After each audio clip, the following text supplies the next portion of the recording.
देखिए, सिंपल सी बात है, जो पाकिस्तान का जो स्क्वाड अनाउंस हुआ है अगेंस्ट ऑस्ट्रेलिया, उसमें काफ़ी ज़्यादा चीज़ें हैं जो कि मैं समझता हूँ कि बेहतर तरीके से हैंडल हो सकती थी इन टर्म्स ऑफ सिलेक्शन। और वो प्लेयर्स जो कि पहले ओडीआईज़ खेले थे रिसेंट टाइम्स में, अगर हम वेस्ट इंडीज़ की ही बात कर लेते चले, उसमें हसन नवाज़ थे, ठीक है? और हुसैन तलत भी थे, लेकिन खैर वो इंजरीज़ का उनका कंसर्न है। अ प्रोबेबली, और बांग्लादेश के खिलाफ सीरीज़ में अलबत्ता वो थे, ओडीआईज़ वाली। अ, लेकिन अब प्रॉब्लम ये हसन नवाज़, जो कि एक नेचुरल टैलेंट तो है, ठीक है?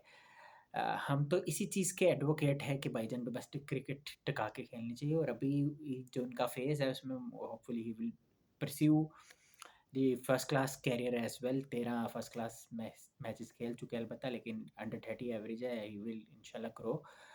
लेकिन मसला ये था कि अगर यंगस्टर को आपने ओडीआईज़ में डेब्यू करवाया था, पहले तो मैं कहता हूँ एक्सपीरियंस हो एम्पल अमाउंट में, तो फिर आप इंटरनेशनल डेब्यू करवाएँ प्लेयर्स को।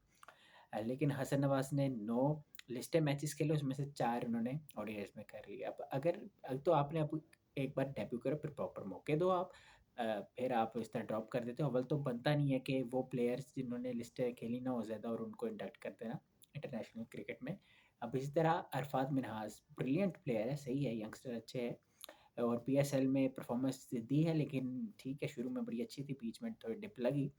बैटिंग में एक आधी इनिंग्स अच्छी खेली, बॉलिंग में इम्पैक्ट उन्होंने डाला, लेकिन उस बहाव पे उनको ओडीआई डेब्यू करवा देना समझ से बालातर है, कि जबकि उन्होंने 20 लिस्टेड मैचेस खेले, जो कि 50 ओवर की घरेलू क्रिकेट होती है, और 20 मैचेस खेले हैं सिर्फ, और उनको इंटरनेशनल।